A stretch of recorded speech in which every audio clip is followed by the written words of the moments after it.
Hey everybody, Johnny Cage here, welcoming you back to another game review. This time we're taking a look at Kirby's Dream Course, developed by HAL Laboratories and published by Nintendo, released on September 21st, 1994 for the Super Nintendo, and later on the Nintendo Switch via its online service, which is the version I will be playing. So what exactly is a Dream Course, you ask? Well, just think of golf with puzzle elements and Kirby powers. As a big fan of golf games, I've always enjoyed this one in short spurts while attempting to figure out the best way to tackle each hole to bring down my score. The game can be played with 1 or 2 players, also offering a demo mode if you just want to watch along or maybe get some ideas on how you can up your game.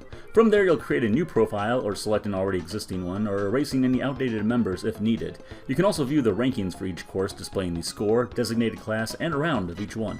Creating a new member will prompt you with a creative name entry process where you can doodle your name into a small box similar to a paint program, including little Kirby-themed symbols if you so desire. Once you're satisfied with your work of art, or lack thereof, it is time for you to jump into the first of 8 courses the game has to offer. Where this differs from regular golf is that for the hole to end, you will first have to make contact with each of the Kirby enemies scattered throughout the play area. Each shot you make will consume a tomato from your health bar of 4, but each baddie you take out will replenish 1 health, meaning that if you take out an enemy with each shot, you will never be in danger of losing a life. And even if you do, it isn't really a big deal, as you'll simply lose a life and continue on.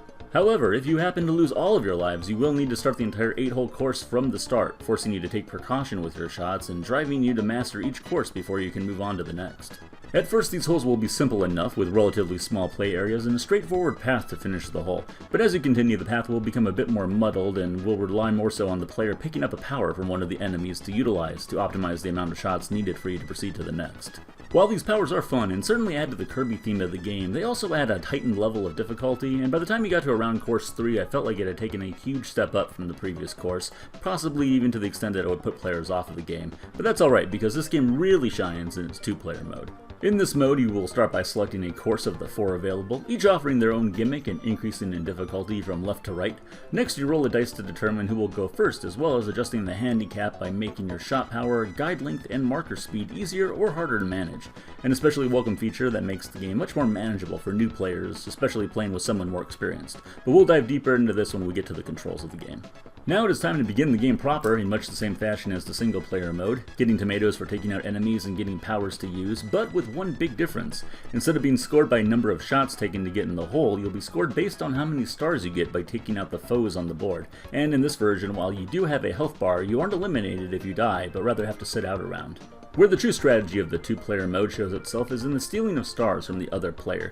You see, when you take out a baddie, a star of your color will be put in its place and you will get a star on the top of your respective side of the board, though you may run into instances where it's tough to land a shot on the closest fiend or the hole itself, which is worth 2 stars. In this case, it might be more worthwhile to try and steal the other player's stars, which can become a juggling act of when the perfect time to actually end the hole is. The controls for this one are surprisingly complicated for what amounts to a retro sports title. L&R move Kirby 45 degrees at a time to more easily line up shots. Down on the D-pad increases your guide length for long shots, and up on the D-pad shifting you to a lob shot for those flying enemies or to climb up steps. Y will unlock the camera, allowing you to view the entire field to scope out your next move, with B allowing you to curve your shot by varying degrees, which does take a bit of getting used to, and A begins the shot, which will lead into a marker that will gauge your accuracy before displaying a shot power-up meter.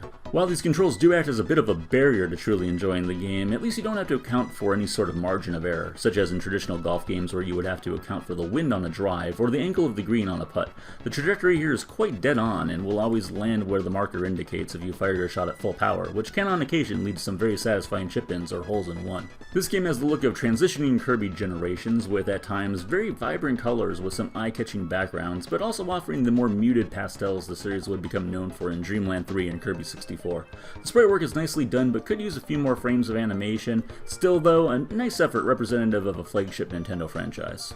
The music is suitable for a Kirby game, maybe not so much a sports title where players can quickly become salty at one another as you trail behind the others stealing their stars as they do all the work, but still appropriate for its titular character though, so probably a more appropriate choice overall. As of today, you can pick up a card of Kirby's Dream Course for right around $30 American on eBay, though as you've seen from this review, it's also available via the Nintendo Switch online service. This is certainly a unique game and one that I feel like deserves more attention. It's easy to see a title that reads Dream Course and not give it a second thought, as it's sort of vague and not telling at all of what the offerings really are, but I think Nintendo even had a lot of faith in this title, as it was selected as one of only a handful of games to be included included in the SNES Mini that came out a few years ago. All that being said though, this game is not for everyone. As I mentioned before, it's definitely for golf enthusiasts that don't mind some puzzle elements to their game, and maybe it's worth having a bit of knowledge on Kirby games, but not necessary. The single player in the game is pretty good. It does get more complicated as you go, and perhaps even borderline frustrating in the second half of the game, but this is definitely all about the two-player mode. So if you have this available or want to pick it up, try to find somebody like-minded, and if possible, someone that has the same skill level as you in video game golf,